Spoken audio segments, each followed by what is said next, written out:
নমস্কার বন্ধুরা, welcome to our channel মা ছেলের পাঁচ মিশালি। বন্ধুরা, আজ আমরা বানাবো বেগুন দিয়ে মেথি শাক ভাজা।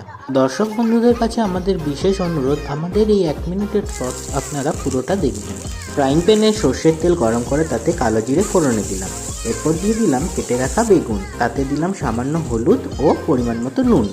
বেগুন হালকা ভাজা ভাজা হয়ে আসলে আমরা কেটে ধুয়ে রাখা পরিষ্কার মেথি শাক দিয়ে দিলাম। হালকা নাড়িয়ে চাড়িয়ে দিয়ে দিলাম চেরা কাঁচা লঙ্কা, সাথে সামান্য একটু চিনি অ্যাড করলাম। চিনি সম্পূর্ণ অপশনাল, আপনারা চাইলে স্কিপও করতে পারেন। বন্ধুরা, আমাদের ভিডিও আপনাদের কেমন লাগছে অবশ্যই কমেন্টের মাধ্যমে আমাদের জানাবেন। আপনারা যদি নতুন কিছু রেসিপির ভিডিও দেখতে চান সেটিও আমাদের কমেন্টের মাধ্যমে জানাতে পারেন, আমরা অবশ্যই সেই রেসিপি বানাবার চেষ্টা করব। 5 মিনিট ফ্রাইং প্যানে সমস্ত কিছু হালকাভাবে নাড়ি চাড়িয়ে নিয়ে ভাজা ভাজা হয়ে আসলেই একদম রেডি বেগুন দিয়ে মেথি শাক ভাজা। বন্ধুরা, আমাদের ভিডিও ভালো লাগলে লাইক করে দেবেন এবং নতুন বন্ধুরা সাবস্ক্রাইব করে আমাদের পাশে থাকবেন। Thank you.